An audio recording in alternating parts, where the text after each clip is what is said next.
Josh Starr here, joined by Zemgus Girgensons as we meet up with some of the Fighting Saints alumni back in town for main camp here and celebrating the 2011 Clark Cup Championship. Zemgus, let's start there. It was, I'm sure, a great memory of yours. Tell me what you remember from that season.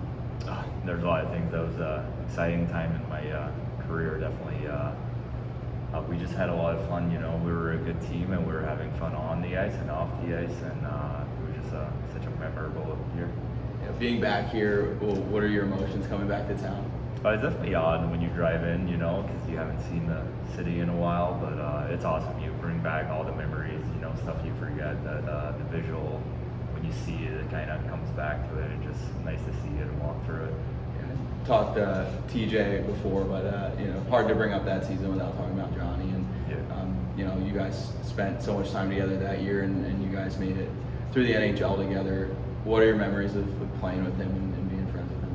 Yeah, it's such a sad thing about Johnny, but now that you come back, and yesterday we were talking about Johnny, and he was such a fun guy that pretty much every story you have, somehow he's involved. He was such a light of the team that he'll be hard to forget. Yeah, you guys both going on to play professional and NHL hockey after that. Being able to represent the Fighting Saints at the next level. Tell me when you made it, when you got to the pros, you went straight in from Dubuque. What were the things that you learned in Dubuque that helped you when you became a professional?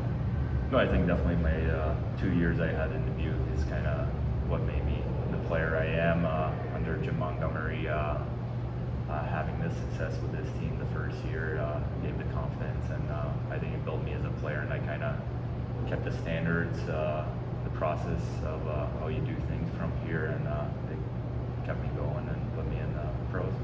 As someone who joined the last couple of years here in Dubuque, culture is kind of the first thing you notice, right? And you guys started that back in 2010-11. What are your memories of trying to start the culture here, and what that team was like to build something starting in the first season?